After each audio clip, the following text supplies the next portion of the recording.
കോളേജൊക്കെ വിടുമ്പോൾ നേരെ ഇങ്ങോട്ടാണ് വരിക. ഇവിടുത്തെ ബോണ്ട എന്ന് പറയുന്നത് ഭയങ്കര സ്പെഷ്യലാണ്. സ്ഥിരം കുടിക്കാറുണ്ട്, അപ്പൊ അടിപൊളിയാണ്. ഏട്ടാ നിങ്ങള് ഇവിടുന്ന് സ്ഥിരം ചായ കുടിക്കുന്ന ആളാണോ? പിന്നെ ദിവസം കുടിക്കാനല്ല, അടിപൊളി ബോണ്ട അവിടുത്തെ. ശരിയാട്ടോ, സ്പെഷ്യൽ ബോണ്ട തന്നെയാ.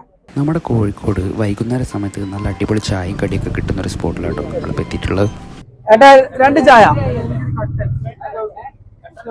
നമ്മളവിടെ എത്തിയ സമയത്ത് നല്ല ചൂടോടുള്ള ബോണ്ടയൊക്കെ ഉണ്ടായിട്ടുണ്ടായിരുന്നു. പോരാത്തിന് നല്ല തിരക്കും ഉണ്ടായിരുന്നു കേട്ടോ. നല്ല മൊരിഞ്ഞ പരിപ്പുകളാണ്.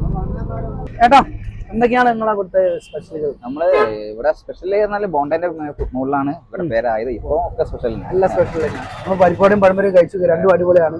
ബോണ്ട കഴിച്ചു നോക്കട്ടെ. ഓ കഴിച്ചോളൂ. എത്ര കാലം നിങ്ങൾ ഇവിടെ കട? ഇവിടെ 12 വർഷമായി. 12 വർഷം. നിങ്ങൾ സ്വന്തം നടത്താനാണെങ്കിൽ? സ്വന്തം തന്നെയാണ് ഞങ്ങള്. അടിപൊളിയാണ്. അടിപൊളിയാണ്. നല്ല കിഡിലും പഴംപൊരിയാണ് കേട്ടോ. തിരക്കുണ്ടോ നമ്മള്? വൈകുന്നേരം ആയി കഴിഞ്ഞാല് നല്ല തിരക്കാ. ഇവിടുത്തെ ഒരു പ്രത്യേകം എന്താ അറിയോ, ഇവിടെ ചായക്കും കാപ്പിക്കും കടിക്കും എല്ലാ സാധനത്തിനും 10 രൂപയുള്ളൂ. അപ്പോൾ നമ്മുടെ ലൊക്കേഷൻ വരുന്നത് കോഴിക്കോട് വളയനാട് അമ്പലത്തിൻ്റെ തൊട്ടടുത്ത് തന്നെയാട്ടോ.